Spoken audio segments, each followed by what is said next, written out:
So, hello, Megan. I'm Ahalya. I was thinking this morning about, excuse me, my voice sounds very gravelly. I have no idea. Maybe I haven't talked enough this morning. I was thinking about the next 3 meetings. That's over 3 months. I want to talk about the 3 laws of spiritual alchemy. Because this whole conversation that we have in higher self, the higher self circle, is about getting to know ourselves better, so that we can live a life that we want, full of self-empowerment and clarity about ourselves. Every time I think I will mention this, that the world has a great conversation, at least in the spiritual world, where people are learning to grow and, taking classes, studying with teachers, doing practices, to be I guess they call it a better version of themselves these days. Some people call it to become enlightened or transformed. But from my perspective, I've been through all those conversations, and I really believe that our path is really, what enlightenment is to be a clear human being, to have clear thinking, and to have response instead of reaction, to be clear about who we are and our relationship to the world, our relationship to our own intimate circle part of the world, most of all our relationship to ourselves. That's really what our journey is about, is that becoming more clear about ourselves. So in these higher mind, higher self circles, we just have conversations. I bring up topics, I talk about things, hopefully to cause everyone to just expand their own perception, to maybe change their perspective about things. It's not about me convincing you to believe in anything.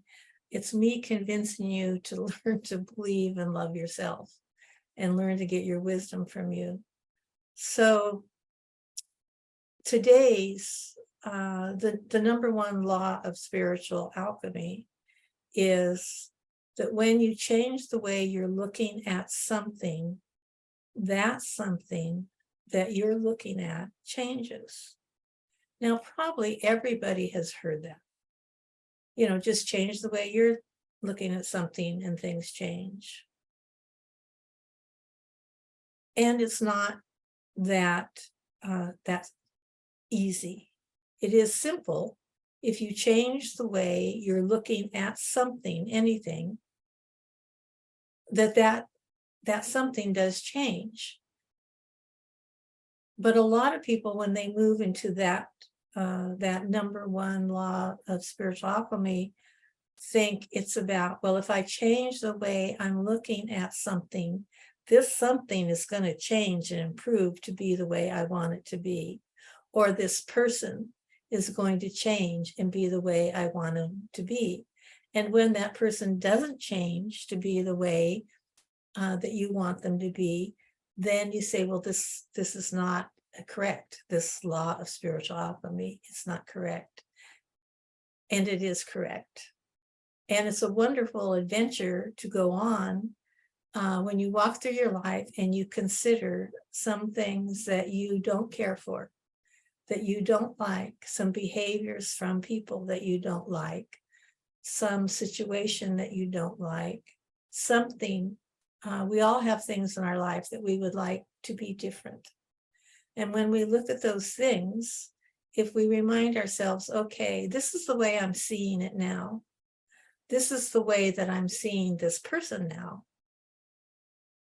I have no idea how to change the way I'm looking at that person or that situation so that this situation or this person will change. It's a dilemma. But wanting something to change isn't really about looking outside at the person or the situation that you want to change. We always have to go inside and look at ourselves and see, what is it in me that's reacting in the way that I'm reacting that can't accept this situation or this person, and I want so badly for them to change, because if they changed and if the situation changed, then I could see them differently and everything would be okay. But it doesn't work that way. There's a really cute story that I read years and years ago. You guys probably even have heard of Reader's Digest, but when I was, a much younger woman, that was like the most entertainment. We didn't have internet. And there were really great short stories in it that, and there was one that I actually saved, and I remember it. And it's a story about two women sitting in one woman's kitchen. She had her neighbor had come over to have coffee. The woman had just cleaned her floor and mopped it. It was really bright and sparkly and clean. And the two women were sitting there at the counter having coffee. And in walks the woman's husband. And he walks over to the sink to get a glass of water. And he had really muddy boots on. So as he walked across the floor to the sink, there was muddy footprints. He got his glass of water and he walked out. And the wife, who was sitting there, didn't say anything, nothing, and she didn't react.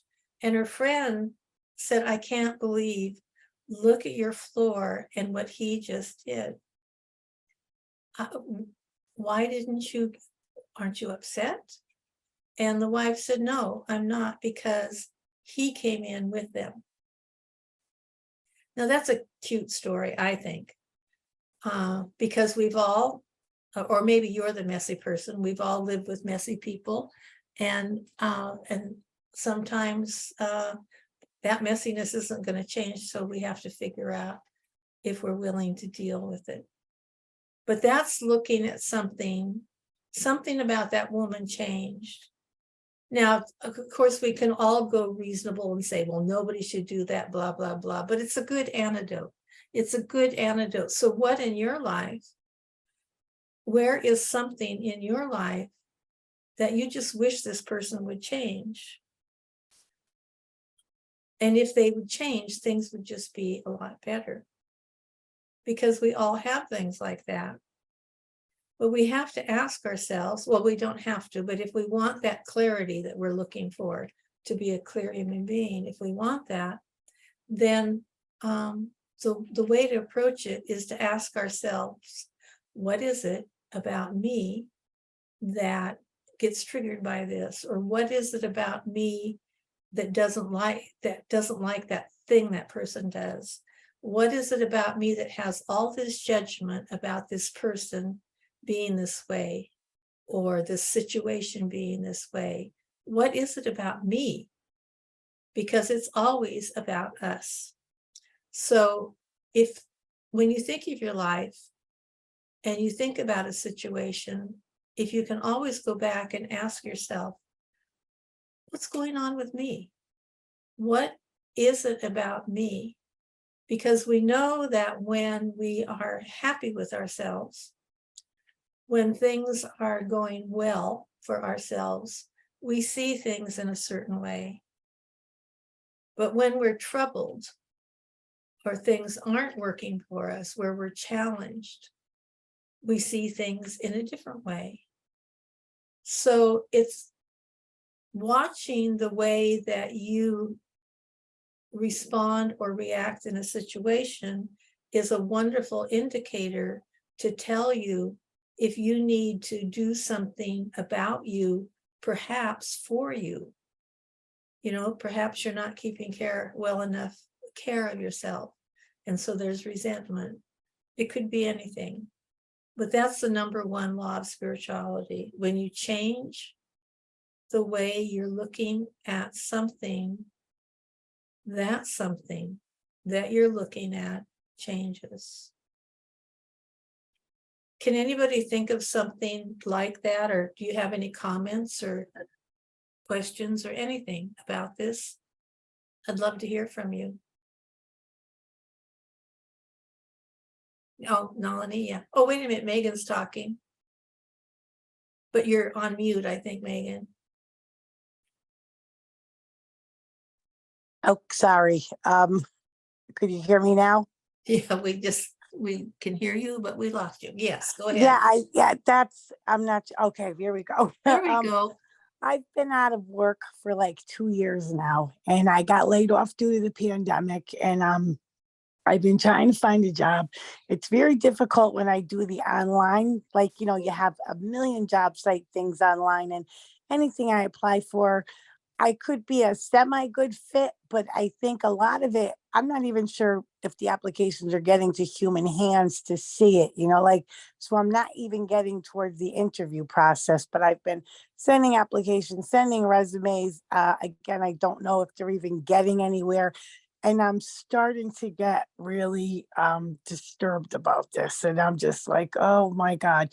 Once I find something I think I would like, because a lot of things are, I'll get jobs sent to me, and some of them are not even close to what I do, or like requires like a master's degree or something, and it wouldn't be anything I'm interested in. So when I do find a few things that I'm like, well, if I could just get an interview, this could be good. And I'm not getting anywhere, and I'm starting to get frustrated. And I really don't know how to look at it in a different light, because savings is running out. It's been a couple years, and I'm like, okay, now I'm starting to get really nervous. How am I? I got to look at this, try to keep a positive on it, but I'm running out of hope. Well, don't run out of hope. What have you, for the 2 years that you have been, without a job, have there been some good experiences for you? Like having time to yourself? Oh well, yeah, I've had some fun. I've done some things, and I've gone some places, and I've done some nice things, and I've had some fun. But the whole time I'm doing it, it's always in the back of my head, I really need a job. I really need a job. That's always my, it's sitting there like on my right shoulder, whispering in my ear all the time. You need to get a job because the money's going to run out. You need to get a job because the money's running out. So, are you asking how to get a job or how to change your, How to change my outlook, like how to put that kind of positive, how to change the way I look at it, so it changes my attitude toward it. You know what I mean? Like, not to, because I know walking around being nervous is not helping me get a job. So kind of try to change the outlook on that. I mean, change my view of it, I should say. well, this is the thing. It's not about thinking positive. That's a trap to be a positive thinker. I'm not saying we should be negative thinkers, but trying to be a positive thinker is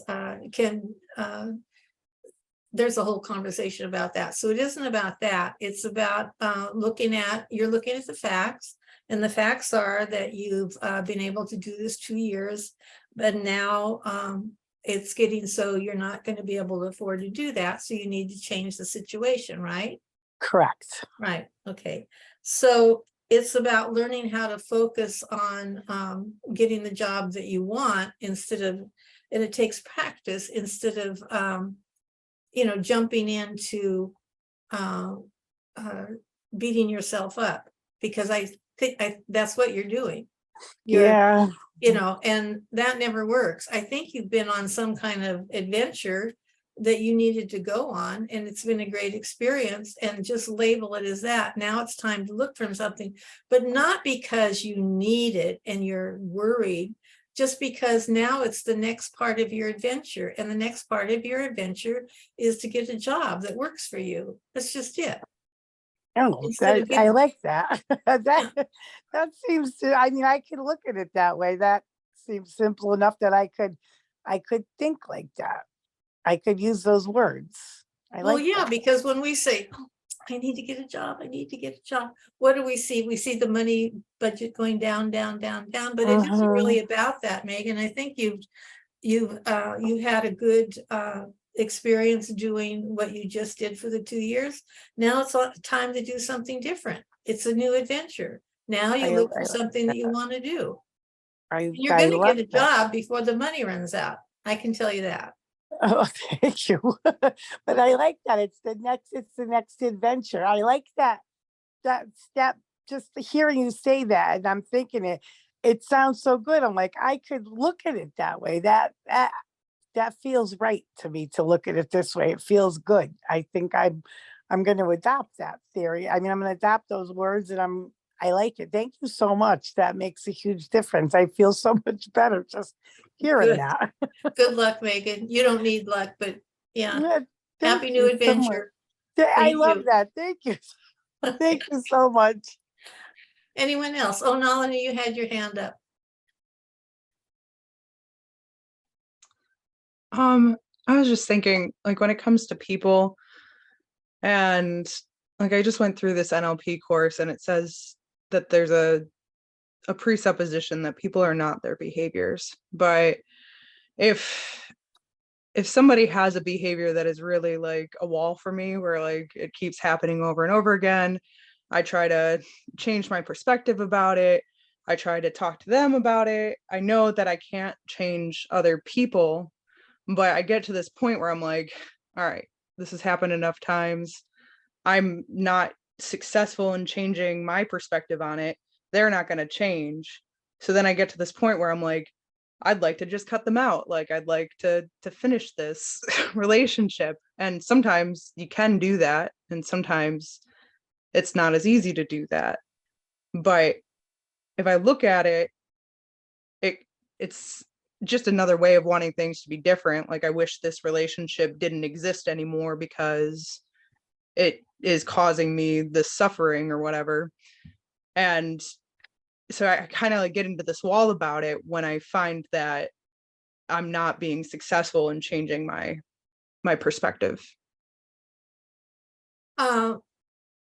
Well, what I see is that there's a lot of energy looking at the other person.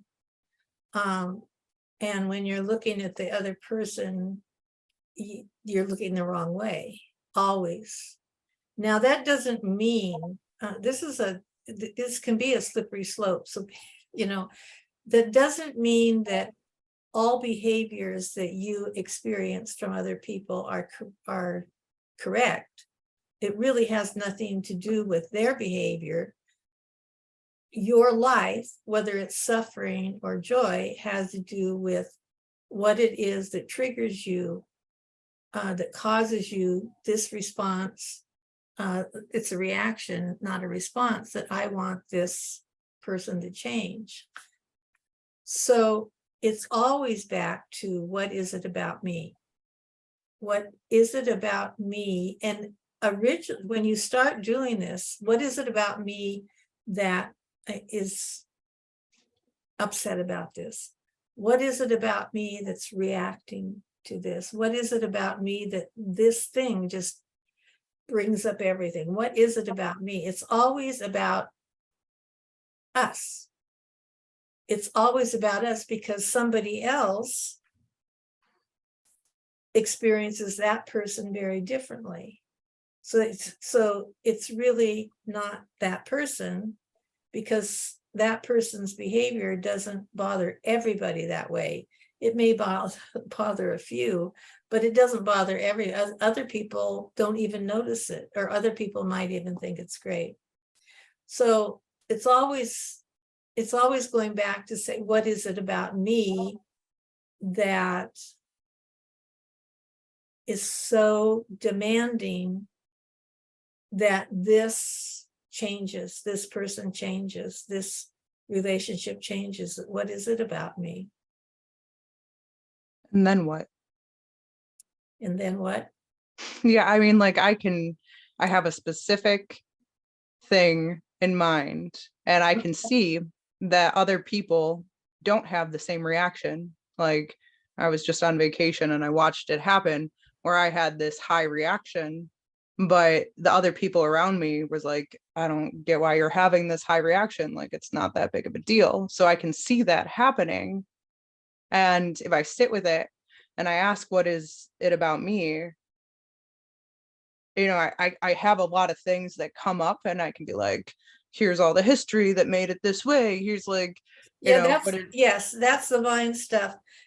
I've worked with you for a long time, and you have improved greatly in this. I know what you're talking about, but this is the thing. All evolution, all clarity about ourselves, clarity doesn't come in one thing. It might come, you know, we all know the story about the monk running down the hill, and he tripped and broke his sandal and he became enlightened.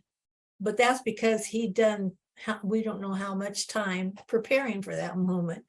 So evolution, clarity is a spiral. It's a spiral. It's a spiral. And your ability to see this is much more mature spiritually in an awakened way than it was before. And that just needs to continue. Now, it can be that that person's behavior is causing you this suffering because something in your life is not working for you. So they become, and they're part of that dynamic, so they become the focus point of your suffering. Does that make sense? like a scapegoat. In a way, yes. In a way. Now, I know for myself, I know when things are going okay for me or not okay for me. And I really believe my life is always okay, but there are times you can't be in a human body and not have emotions and have things bother you. But I always know that when something's really bothering me from another person's behavior, that it really isn't about them. But that doesn't mean that they're not guilty of some behavior that doesn't work, but that's their problem. My only problem is how I respond to that or how I react to that. And I know when things, and it might not even have anything to do with anything. It might be that I'm tired. It might be that I've been around a lot of negative energy and I'm trying to get rid of that energy. So some behavior triggers me, but it's complicated. That's why healings and cleansing and things like that are so beneficial, to get rid of stuck energy. So there's something in your, I would guess that there's something in your life that's not working the way you would like it to work. And this person is the catalyst for all of those feelings coming up. They are the scapegoat in some way, because if things were different for you and you were content or pleased with the way things were going for you, that behavior that person does that so triggers you right now, you would still see that behavior. It's not like you don't see it. It just doesn't bother you. It's like when you do a lot of work on yourself, and maybe you've had a painful experience, and you went through a long time of every time you thought of that incident, that painful experience, say when you were a child, you feel that pain. But as you heal it, you eventually can have the memory of that, but you don't have the pain. So it's like you can see a person's behavior, but you don't have the emotional reaction. There's a big emotional charge there. So that's what you need to focus on. It's kind of like a reframe, like Megan just did. It's a reframe. What am I going to focus on creating for myself that is going to make me happy? That is a better situation for me, instead of focusing on this person. I don't know if that makes sense. Does it? It does. Yeah. Thank you. This number one law of spiritual alchemy ties in nicely to a story that I've always loved, and what because it has so many teachings in it. So let's see if I can remember it. There was a group of people, 4 friends, and they were traveling in the East they were looking for, gurus, masters, to find the truth. And they went to one, and they asked him what the truth was, and that they wanted the truth. And so he gave them an answer, and they didn't really like it. So they left, and they went to the next guru. And when they came into the next guru's darshan room, the guru knew that these people were dabbling. So when they came up to him, they said, well, they wanted the truth. And and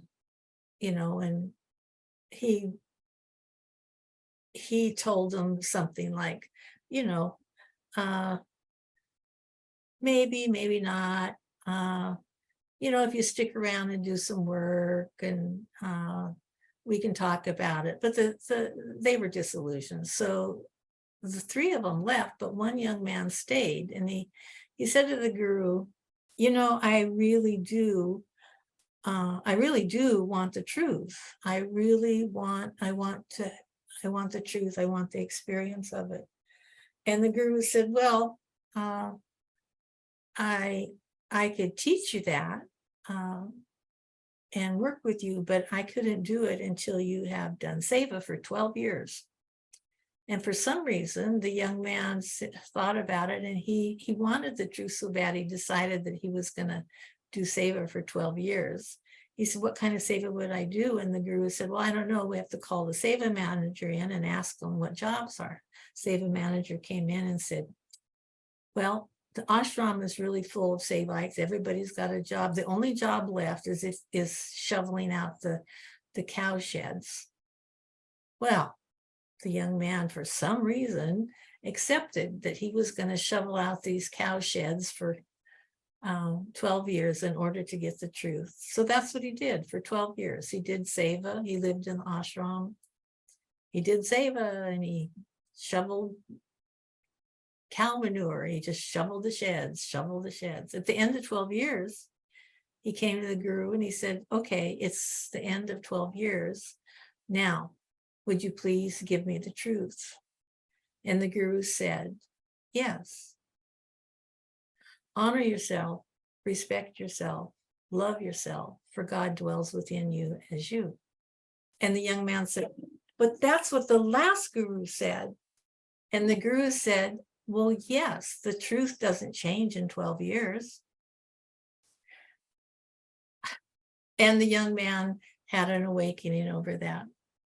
I love that story because we are an instant society. We have drive-up beer stores and drive-up pharmacies. We have weekend enlightenment experiences. We want everything fast. And awakening and personal clarity doesn't come fast. It takes time. It takes time. And it's that spiral I was talking about. We're down here and we have this issue. I've been teaching for a very long time, and I don't, countless times people say something will come up and I'll say, oh, this, and they'll say, why is that coming up? I worked on my mother. I worked on my ex-husband. I worked on that already. I said, yeah, but it's a spiral of awakening.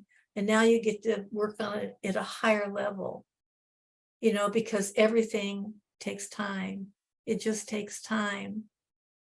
And that's what people forget. It takes time. It takes time to understand things. It takes time to change your perspective, to deepen your perception. It takes time to know yourself.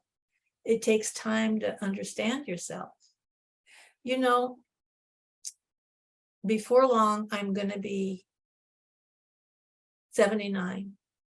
And I had this stark awareness just this morning, guys, just this morning.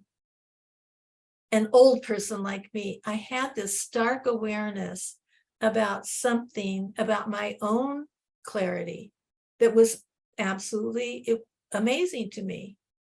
It's not, the conversation wasn't new, but I had a way high up on the spiral sense of understanding about something about me. So everybody here is a lot younger than me, and I'm sorry to disappoint you that it continues. It just keeps continuing, but there's joy in it. There's joy in it because you know it's coming. You know that I have no illusion about arriving. I've been blessed to have some achievement in certain things, but not arriving. So it's just clarity, more clarity every time. And so be kind to yourself, love yourself, respect yourself, honor yourself, because God dwells within you as you. It doesn't matter what your belief system is about God. It's that spark of wisdom. It's that higher self that this circle is all about. So it's pretty cool when you can be an elder and have another piece of something that gives you clarity, you know? So it's not about chasing something. It's not about, I am going to be enlightened, I am going to transform, it's not about that. It's about being present in the moment, being present with yourself and understanding what's going on with you. And that takes time. It just takes time. And it's wonderful if you can start young, and it doesn't matter when you start, just start, getting to know yourself better. And how do you do that? Well, you study things, you take courses, you join things like Higher Self. You find, it's good to find a teacher that can work with you, but do something, it's just about getting to know yourself so that you can see, okay. And when you get to know yourself, you will find out just how truly great you are. People sometimes think they don't want to find out about themselves because I already know all this bad stuff about myself. I don't want to know anymore. But what about if you find out the good stuff? What about if you have a greater understanding that the wisdom that you're longing for is there, and the journey is about uncovering it, bringing it out? That's just all you have to do. Don't ever worry about having all the answers. There's a quote that says, if you have a lot of answers, you probably don't. I like that. So does anybody have any comment or sharing or anything?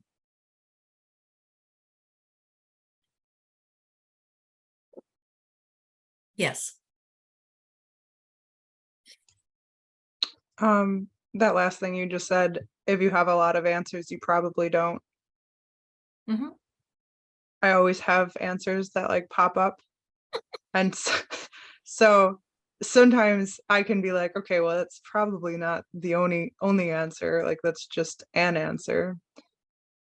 But do you have anything more that can help me with that? Like, because it's an underlying unconscious thing a lot of the time where I'm like not even aware that I'm like really certain about something.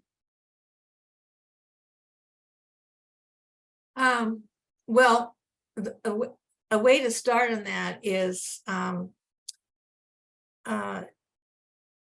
you have a tendency to express your thoughts, your answers?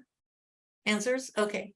So that's where to start, is ask yourself before you open your mouth, what is it that I want from what I'm saying or what I'm about to say? What is it I want from what I'm about to say?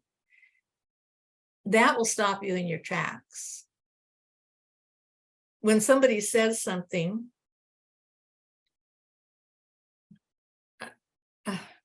I've been around some people recently that it's interesting to me that they're so quick to have an answer. But where does that come from? I'm not asking you to answer that, but that's the first thing. There was a great shaman named Rolling Thunder that he has this whole great saying, which I can't remember how it goes totally, but he says something in it about, when you go to a buffet and all this food is out there, you don't have to eat it all. And he says, and that's just like everything you think, you don't have to say it all. So begin there, not necessarily saying it. It's an amazing practice. And if you just ask yourself, you're just about ready to say something and you say in your head, okay, what's the point here? What is it that I want from what I'm about to say? And you'll find out that what you're about to say probably doesn't need to be said, or maybe doesn't need to be said right then. That's a way to start. Oftentimes, I feel like my answer is better than somebody else's answer. Like it's almost like a compulsion to try to have them see something differently. Beth is laughing. Well, yes, that's usually why we say something, when yes, because we know more, And then what happens is when you know a really lot and people don't want to listen, you just learn to be quiet.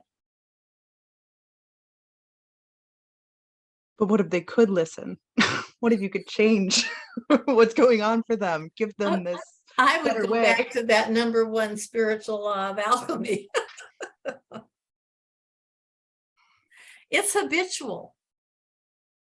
Our need to say something, to give somebody the answer. And unless they ask for it, they're not going to hear it,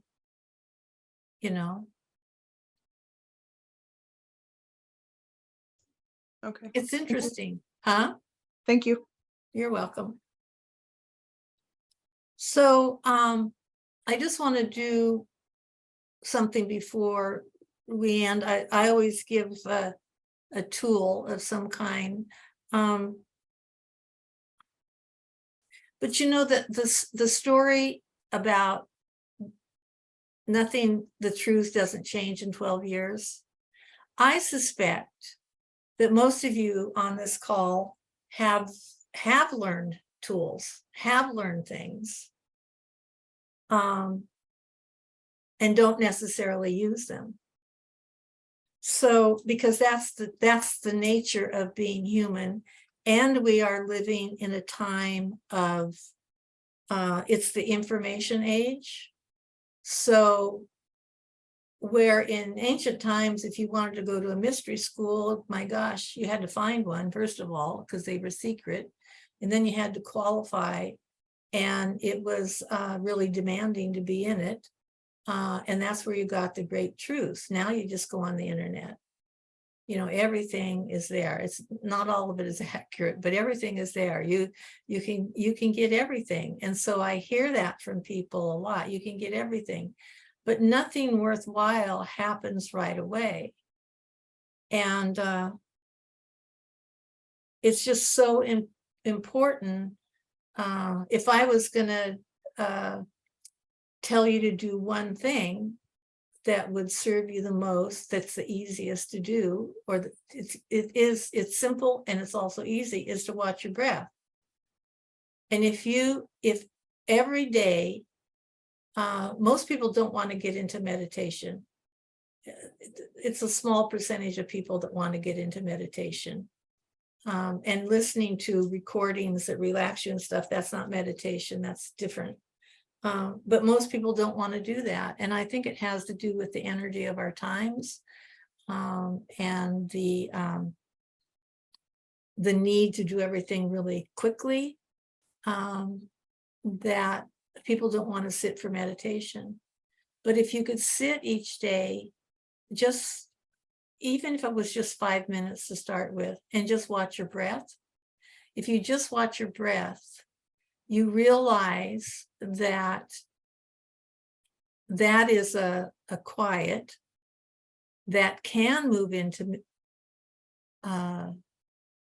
silence, that can move in to stillness, but it takes time. But that's what I'd like to do right now. I want us to all sit. You don't have to sit in any yogic position. You just sit. I suggest that you kind of focus on your Ajna chakra. Not that you have to, but when your eyes are closed, just focus there, and just begin watching your inhalation and your exhalation. So let's do that now. Everybody, just if you close your eyes, just take a deep breath and notice how you're sitting. Just become aware of your body and sitting in that chair or back on a cushion, or, whatever, however you are, and just notice your body and allow your body to just relax.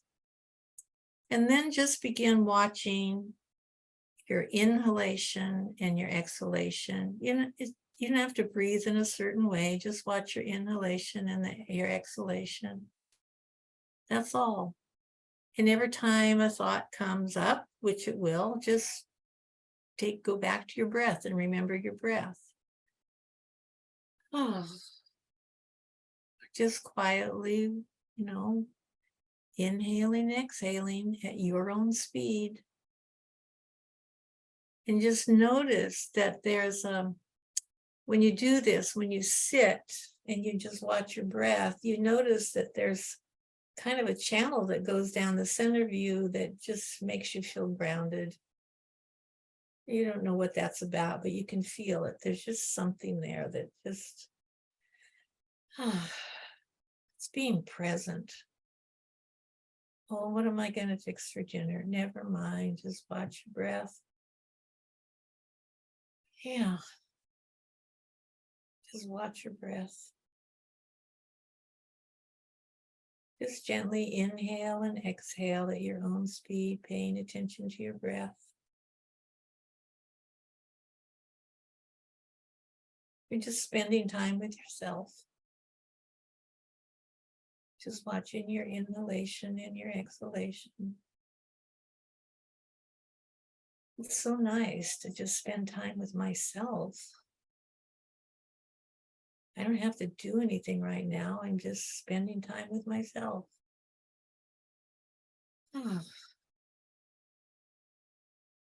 Just spending time with myself. I'm actually creating space for creativity and peace and harmony. But I'm really not doing anything. I'm just watching my breath. How nice to spend time with myself. Me as my best friend. Just inhaling and exhaling. Feeling very present. Very, very present. That's all. Just feeling very, very present. Thoughts come and thoughts go. They're not important. I bring myself back to my breath.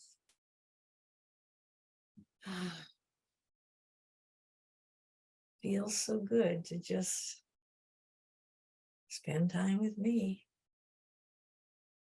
I don't have to do anything but breathe.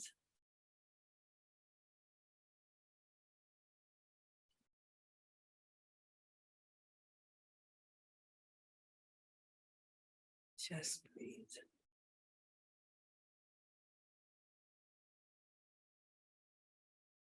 Okay.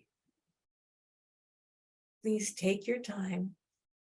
Don't open your eyes right away. Just take your time. And when you're ready, come back to conscious awareness very slowly. When you're ready, you can open your eyes.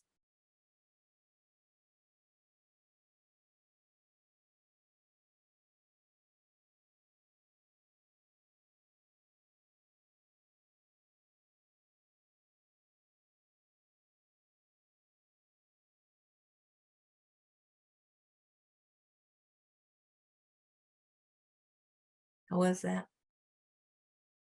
Yeah. Me too.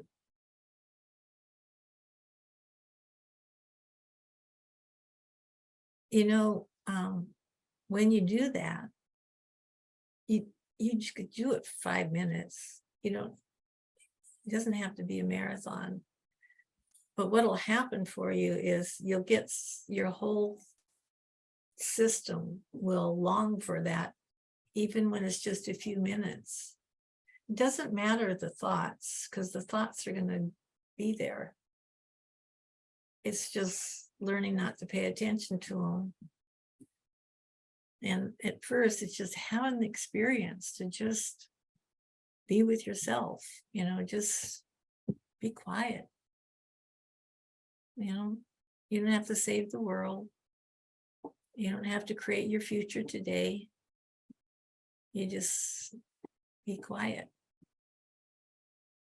It's a good practice. I hope you try it. If you're not doing it, just, do it, just try it and do it.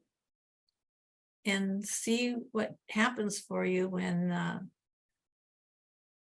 something comes up in your life and you have this reaction that you don't want to have, and you go, wait a minute, okay, if I change the way I'm looking at this, the thing I'm looking at is going to change. I don't know how that works, but I'm going to try it. I'm just going to try it and just see what happens. I just want to make sure Stephanie is okay, because all I'm seeing is her ceiling. Stephanie, are you back and okay?